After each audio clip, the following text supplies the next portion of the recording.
Before we start, take a breath. This isn't about judging who you were, it's about honoring what you've outgrown. Let's talk about the version of you that explains too much. I used to think if I explained myself clearly enough, people would finally understand me. So I kept talking. I kept justifying. I kept softening my boundaries so no one would feel uncomfortable. But what I learned is that people who want to respect you don't need explanations, and people who don't never will.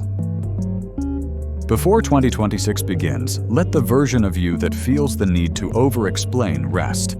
You don't owe everyone a reason. Sometimes silence is the clearest answer you can give.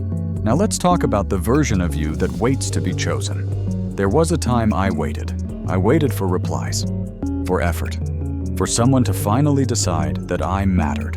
And the hardest truth I had to face was, if someone truly wants you in their life, you won't have to wait. Waiting slowly teaches you to doubt yourself. It makes you smaller without you even noticing. The moment you stop waiting to be chosen is the moment you choose yourself. This one is harder, but it matters. Let's talk about loyalty. Staying too long, tolerating things that hurt, calling it loyalty, patience, or understanding. But loyalty should never cost peace.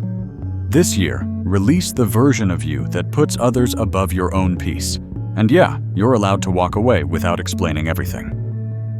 Now let's talk about potential, because this one keeps people stuck. It wasn't about who they were, it was about who they could be. Holding on to promises and maybe someday only traps longer than pain. This year, do a favor to yourself. Choose reality over what could be. You deserve consistency, not endless disappointment. Finally, let's talk about healing, the kind no one talks about. For a long time, I thought healing had to look a certain way. Big changes, big announcements, big explanations. But real healing was quieter than I expected. It looked like not reacting, not chasing, not explaining yourself anymore. Some of the most powerful transformations happen in silence. As 2026 approaches, understand this. You're not losing yourself. You're shedding what no longer fits.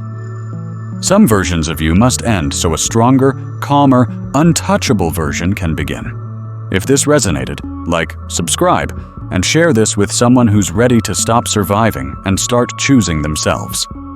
New Year isn't about becoming more. It's about becoming free.